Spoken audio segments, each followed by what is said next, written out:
Bezain pobre naiz ta aldatu berriz, lehen txoriak neuzkan buruan bueltaka, gaur txoriak badauzkat baina burua falta.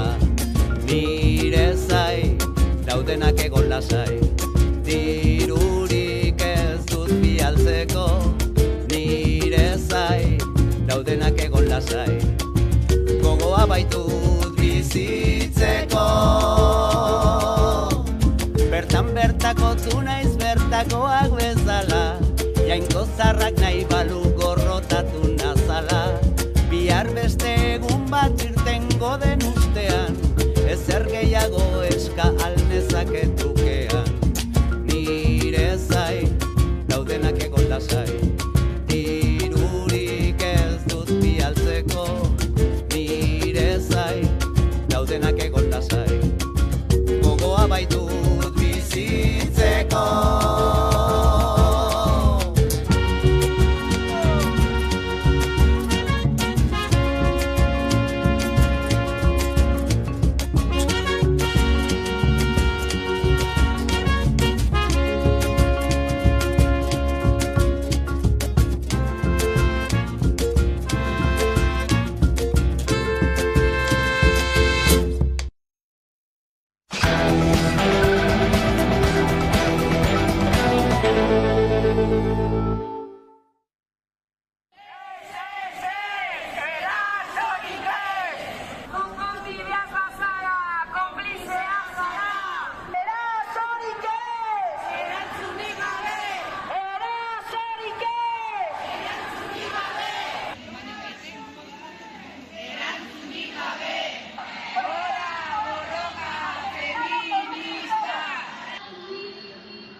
Alde batetik, azkenengo urteetan emakumeok bizi ditugun oso indarkeria espezifikoak salatu izan ditugu.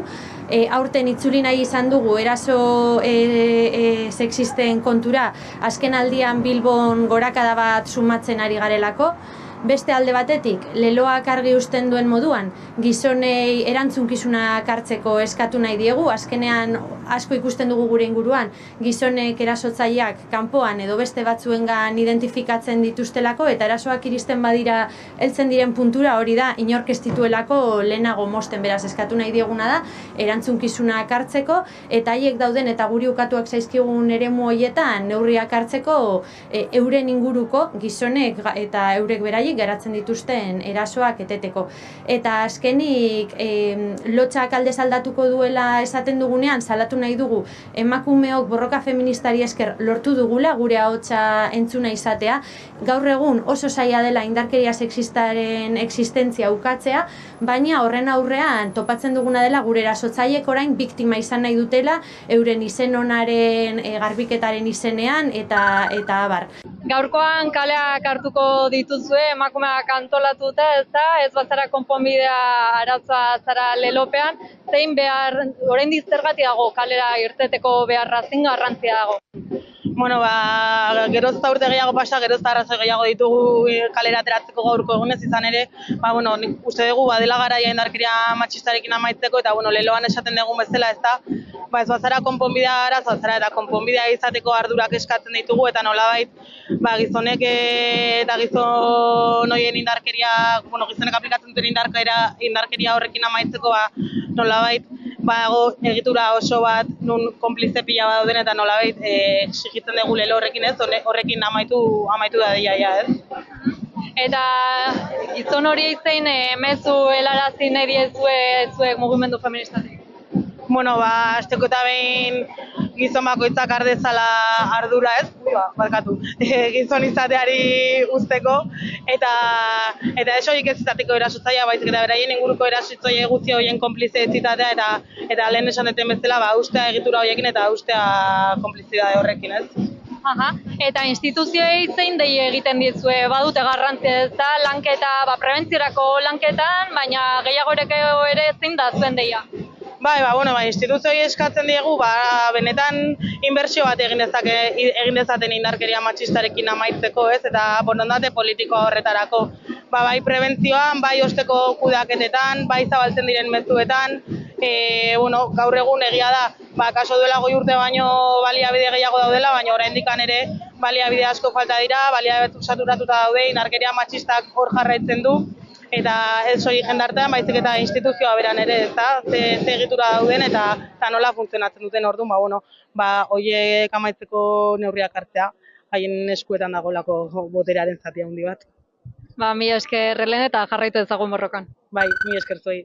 Eta aurten azaroan 25ean ere kaleak hartzeko deia edo zabaldu dugu, orokorrean gainera ikusita zein den gaur egungo testu ingurua orokorrean indarkeria matxistan normalizazio bat ematen ari da, jarrera fascista erreakzionario matxisten gorakada bat ematen ari da, sare sozialetan ere indarkeria matxista forma desberdinak agertzen ari dira eta horretaz gain edo guzti hori bakarrik ez, baizik eta bai orokorrean gizarteak eta geroz eta gehiago gazte askok indarkeria matxistaren ukapen, indarkeria matxista askok ukatze dute, sare sozialetan eta influencer askok eta aipatzen duten indarkeria matxistaren ukapen horrekin, eta baita ere erasotzaileen impunitatea pixkat seinalatzen dugu, orduan hori, azaroan 25ean pixkat guzti horren kontra kaleak hartzeko deia zabaltzen dugu Itaiatik, bai Donostian eta bai Euskal Herriko gainontzeko herri eta hirietan ere.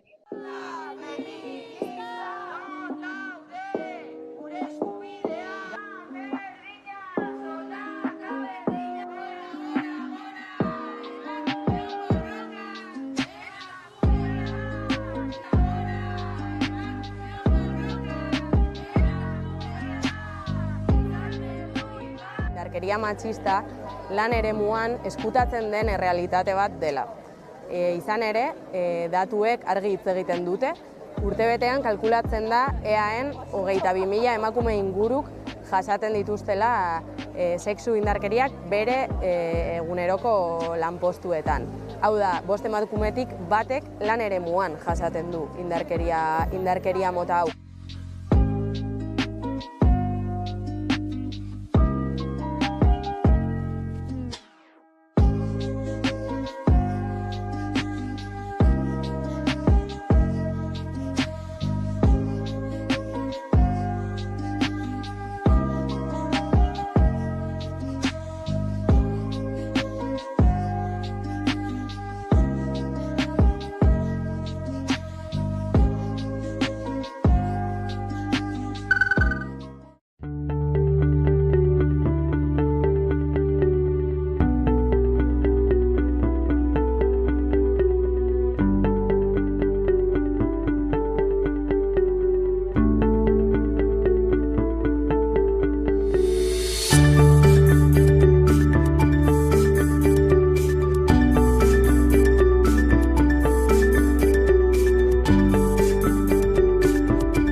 Aurre hartu behar diogu gaur egunen emakumeen indarkeri matxista nolabait ukatzen eta utxaltzen dituzten mezuen aurrean nolabait jakin badakigu espazio digitala hartu dutela eta nolabait jende gaztea dute jomuga.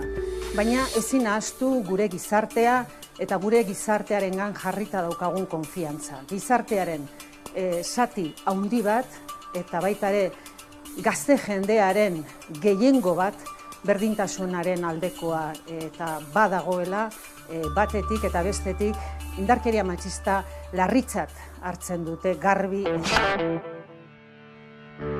Mikel Zabalza Orbaizdarra gogoratu dute 39. urtez bere jaiotetxearen atarian Orbaizetako lan egia, justizia, erreparazioa eta berriz ez errepikatzeko bermea aldarrikatzeko. 1985. urteko azaroaren 26an atxilotu zuen Guardia Zibilak Zabalza Orbaizdarra, Donostian beste kideekin batera. 20 egun geroago, Bidasoa ibaian agertu zen Zabalzaren gorpua, tortura zantzuekin. Bertsio ofizialak ez zuen gauza bera esan, baina familiak eta herrikideek ez zuten sinetsi. Zabalzaren hilketak bereziki ukitu eta unkitu zuen herri hori, baina Euskal Herri osoan eragin zituen protestak. Euskal Herri osoan salatu zuten herritarrek gertatu zena. Jaurlaritzak 2022an egin bezala aurtengo apirilean, Nafarroako gobernuak motivazio politikoko biktima gisa aitortu zuen Mikel Zabalza. Eta urratsa nabarmendu dute sendiak eta ekitaldiaren antolatzaileek. Datorren larunbatean, azaroaren 30ean, Donostiako udalak plaka bat jarriko du Intxaurrondon Zabalzaren omenez. Pausoaren garrantzia aitortuta ere, errekonozimendu integrala eskatu dute. Kasuan parte hartu zutenen kargu igoerak edota Zabalzaren auziako sekretu ofizialak ez desklasifikatzeko Bolaños ministroak jarritako aitzakiak jarri ditu oztopoen adibide. Urtero bezala aurreskua dantzatu dute Mikel Zabalzaren oroimen harriaren aurrean, eta lore eskaintza egin dute Orbaizetako udalak eta herri ekimenak. Datorren urtean 40 urte beteko dira Mikel Zabalzaren heriotzatik, eta egia, justizia eta erreparazio osorako bidean lanean jarraitzeko asmoa agertu dute. Urte osoko egitaraua prestatuko dutela aurreratu dute.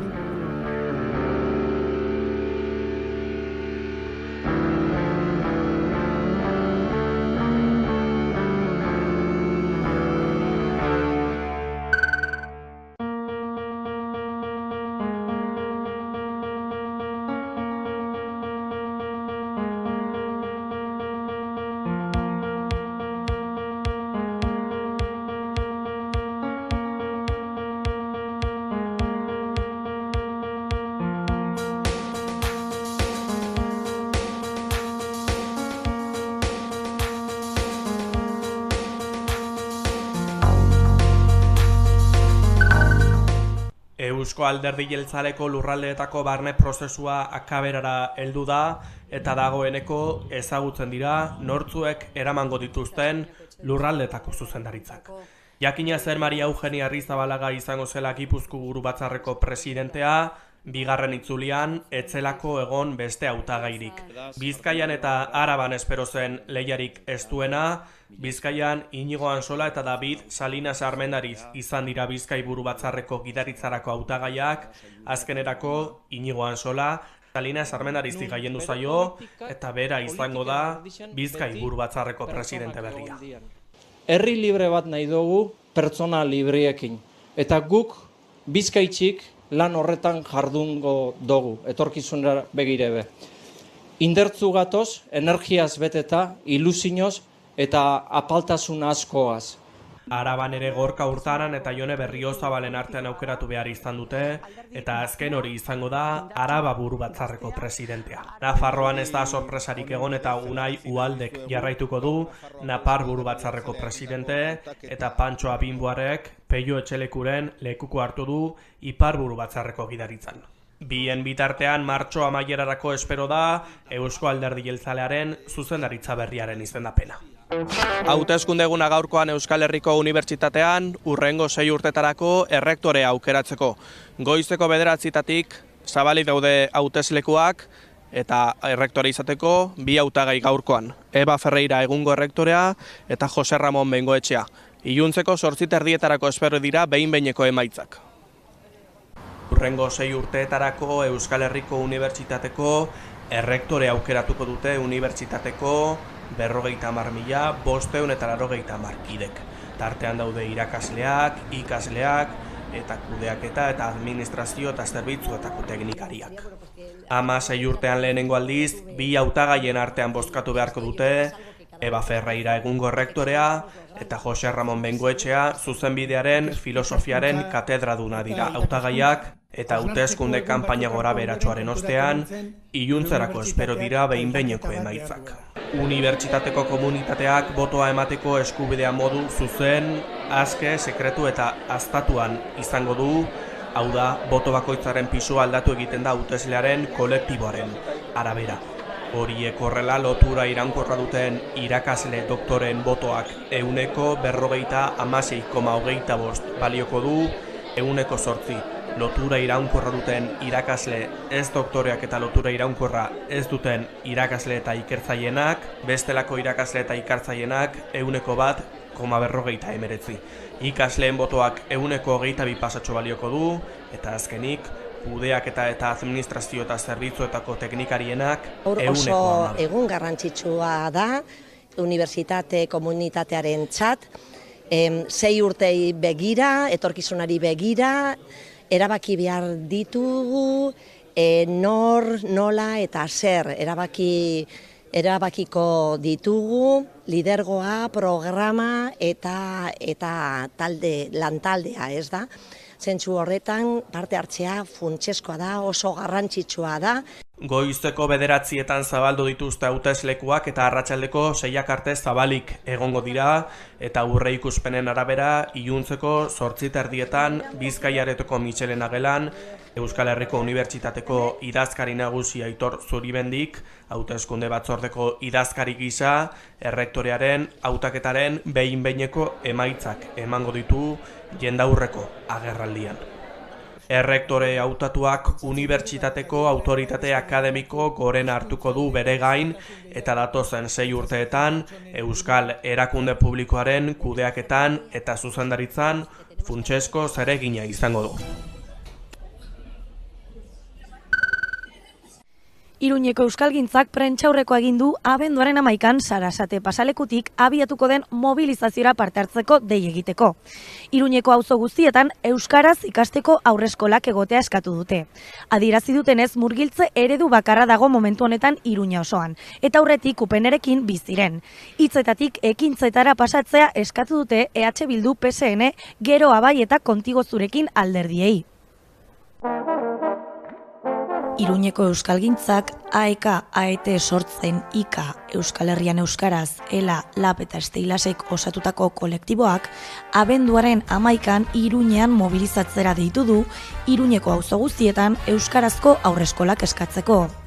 Kolektiboak Iruñeko 4 familien testigantzak bildu ditu, zeinek haien seme-alabak euskarazko murgiltze ereduan ikasi ahal izateko zailtasunak izaten ari diren. Azaldu dutenez, Iruñan dauden 19 aurreskoletatik bakarra dago murgiltze ereduan, eta UPNrekin biziren. Arazoa konpontzeko urteak daramatzate mobilizatzen. Gizarte kohesioa eta elkarbizitza bermatu behar ditu udalak. Belaunaldi berriei euskara ezagutzeko aukera eman bazaie. Iruñan dugun egoera diglosikoa aintzat hartuta, murgiltze eredua da bidea, zeinak hizkuntza gutxitua lehenetsiko duen. Ikerketa guztiek argi utzi dute elebitasuna eta eleaniztasuna bermatzen dituela murgiltze ereduak. Euskararen ordenantzak hala jasotzen du bere 26. artikuluan. Zentzura mozioa aurkeztu zenetik 334 egun pasa dira. Aurreko ikasturtean, aurreskolen aferan mugimenduak egiteko tarte gutxi zutela jakitun dira euskalgintzako kideak. UPNek dena bideratua utzi baitzuen, eta matrikulazioa gainean baitzuten. Arduradun politikoak aldatzen badira ere, eskolen egoeran ez da halakorik, edo are atzera egin dugu. Auzo askotan ez dago euskarazko eskaintzarik eta murgiltze giroan aurreskola bakarra dugu, UPNrekin biziren. Horretaz gain, 2 adarreko 6 aurreskola sortu badira ere, ez dute euskalduntzekoa ziurtatzen. Egia da, orain urte batzuk egoera hobetu zela, baina legegintzaldi bakarra iraun zuen. Eta aurren hezkuntza ezin da aginduko duenaren nahien araberakoa izan. Horregatik, hitzetatik ekintzetara pasatzeko garaia dela adierazi dute. Hortaz, EH Bildu, PSN, Gero Abai eta Kontigo Zurekin alderdiei irtenbidea adosteko eskatu diete. Beraz, abenduaren 11an manifestazioa ginen dute arratsaldeko 5:00 aldarrikapenei aurpegiei hartzeko.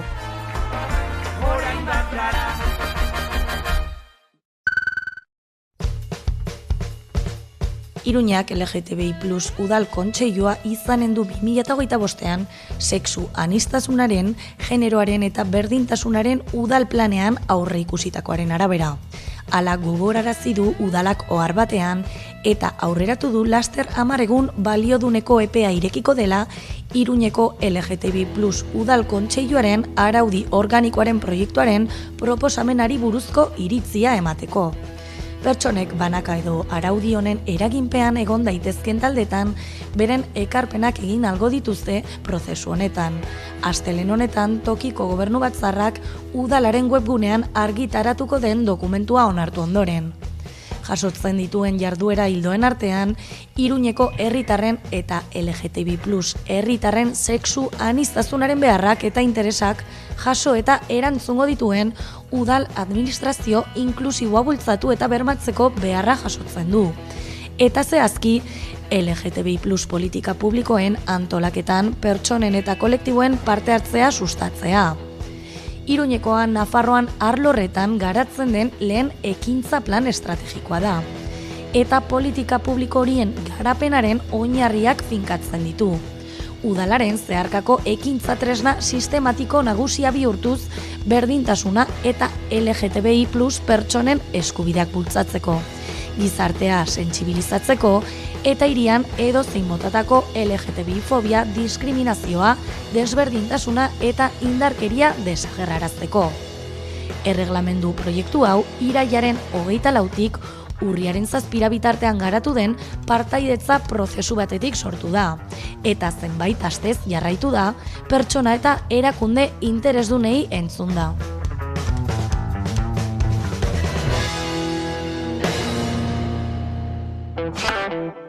Sidenorrek Talgoren 29,9ko partaidetza eskuratzeko eskaintza egin dio Trilantic funtsari joan den astean.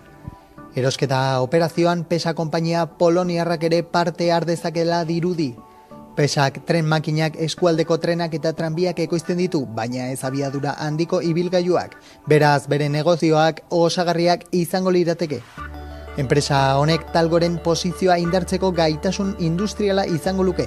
Izan ere, 4.000 milioi gorako eskaera dauka. Irailaren 24an Talgok eta PESAk akordio bat sinatu zuten Poloniako abiadura handiko trenbide sare berriaren garapenean laguntzeko aukera aztertzeko. Gauzak horrela, Sidenorrek Talgo tren ekoizlearen parte eskuratzeko aukerak inbertitzaileen eta Madrilgo eta Lakuako gobernuaren babesa jaso du. Izan ere, Espainiako ekonomia ministroak adierazi duenez, Sidenor bezalako enpresa bat Talgoren kapitalean sartzea epe luzerako konponbidea izan daiteke, eta honen akziodunei egonkortasuna eman diezaieke. Mikel Jauregi Jaurlaritzako industria sailburuak bere aldetik azpimarratu zuen Lakuak babestu egiten duela Sidenorrek Talgoren kapitalean sartzeko duen asmoa, baldin eta Euskal Herrian errotuta jarraitzen badu eta tokiko enplegua bultzatzen bada. Imanol Pradales lehendakariak ere erosketa operazioaren babesa adierazi zuen, baldin eta industria bazkide bideragarri bat agertzen zen. Barakaldoko udalak aste hontan hasiko du Gases Oxinorteren aurkako zehapen prozesua. Honela, enpresak gauez 3 hilabetez itxita egongo da zarataren legearen arau hauste larri batengatik. Lantegiak joan den abuztutik egiten dituen zaraten ondorioz. Garapen iraunkorraren eta ingurune naturalaren arloak lantegia 11etatik 7etara itxita egotea eta 11.800 euroko isuna ordaintzea proposatu du. Oxinortek orain 15 egun ditu beharrezkoak ikusten dituen alegazio, agiri edo informazio guztia aurkezteko. Enpresaren ekoizpena gauez etetea izan da hain zuzen bizilagunen eskaeretako bat. Abuztuaren amaieratik zarata dela eta euren atsedena kaltetua izan dela argudiatuz. Zaratak abuztuan hasi ziren lantegiak mantentze lanak egiteko egin zuen etenaldiaren ondoren. Ekoizpenari berriro ekin ziotenean hasi ziren zaratak eta naiz eta Oxinortek lantegia akustikoki isolatzeko lanak egin dituen, Lutxanako bizilagunek lantegitik zetorren txistu etengabea pairatu behar izan dute. Barakaldoko udalak ziurtatu duenez dituen tresna juridiko eta legal guztiak erabiliko ditu arazo honi ahalik eta lasterren amaiera ematen saiatzeko.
EFE agentziak Somos Defensores gobernuz kanpoko erakundeak argitaratutako datuak bildu ditu. Erakundearen arabera, 2024ko lehen seihilekoan Kolonbian giza eskubideen 75 defendatzaile hil dituzte. Kezkagarria bada ere, azpimarratu dute eraso dinamikak aldatu egin direla eta 2023ko datuekin alderatuta hildakoen kopuruak behera egin duela. Gobernuz kanpoko erakundeak bi hipotesi ditu eskuartean egoera azaltzeko. Batetik, izan liteke talde armatuek indarkeria erabili ordez kontrol soziala erabiltzera pasa direla azken urtean lurralde kontrol handiagoa lortu dutelako. Bestetik, talde armatu gehiago egoteak herritarrak isilarazten ditu eta beraz erasoen erregistroa ere urriagoa bihurtzen delako. Beherantz egin badu ere, bakea oraindik urruti dagoen helmuga da. Indarkeria kasuak herrialdeko departamentu guztietan jaso baitira. EFE agentziak Kolonbiako gaitanisten autodefentsa taldea bustitzen dituen zenbakiak jaso ditu. Talde hau da ekintza armatu gehien egin dituena. 2019an 213 herritan zuen presentzia. 2024an aldiz ia 400etan dauka. Horrekin batera azpimarratzekoa da behartutako adingabeen errekrutatzea nabarmen egin baitu. Gora, 2024ko lehen seihilekoan 159 kasu izan dira, erdia baino gehiago komunitate indigenetatik hartutakoak direnak. Beraz, naiz eta erailketa kasuek behera egin, herria eta lurra defendatzeko eskubidea zalantzan jartzen den puntua da. Estatuak ez baitu ez ongizatea ez da segurtasuna bermatzen ere. Brasilgo Polizia Federalak akusazio formal bat aurkeztu du Jair Bolsonaro presidente ohiaren aurka, estatu kolpe saiakera egotzita. Berarekin batera 36 pertsona gehiago salatu dituzte, horien artean daude maila altuko hainbat militar eta gainera batzuk Bolsonaroren gobernuko kide izan ziren. Kolpe saiakeragatik, legez kanpoko elkartzeagatik eta estatu demokratikoaren aurkako erantzun bortitzagatik salatu dituzte, EFE agentziak jaso duenez. 2022ra jo behar dugu egoera ulertzeko. Urrian hauteskundeak ospatu ziren eta Lula da Silva atera zen garaile. Ordura arte presidente izandako Bolsonarok ez zituen emaitzak onartu, baina aurretik ere hauteskundeak ospatu aurretik ere Bolsonaro ariak mugitzen ari zela dirudi egoera kontrolpean izateko. Hainbat salaketek argitara atera dituzte presidente ohiaren planak. Adibidez, France 24 komunikabideak martxoan argitaratu duzuena. Militar horiek esan zuten Jair Bolsonarok buruzagitza militarrari estatu kolpe bat antolatzeko ideia mahai gaineratu ziola bere agintaldia bukatu aurretik. Kolpe saiakeragatik salatu dituzte beraz 37 pertsona hauek. Antza, El País berri paperak jasotzen duenez, kolpea etzen burutu ez zutelako ez lurreko ez aireko orduko armaden komandanteen laguntza jaso. Berria iritsi da, orain dela astebete poliziak 5 pertsona atxilotu zituelako Lula da Silvaren hilketa planifikatzea egon.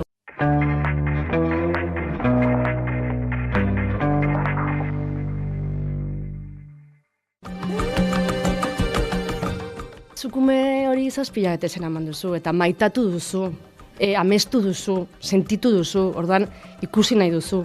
Eta familia guztiak maite zuen, ez ni bakarri familia guztiak. Eta nik hemendik esan nahi nuke garrantzitsua, emakumeok ez dugu inungo errurik. Guk nahi dugun gauza bakarra da, ume horiek babestu eta ume horiek bizirek ekarri. Baina errua ez da guria. Eski hori garbi eta garbi daukat.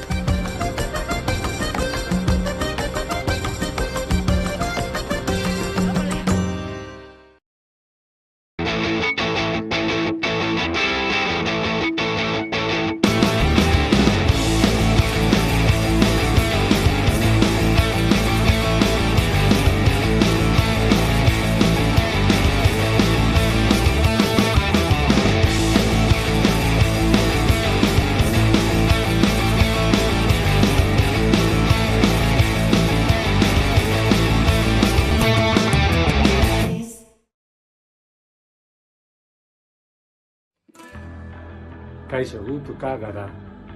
Eta hauxe da, gure azken bideoklipa. Argi gorrizko faroa. Ia, gustatzen gatzu,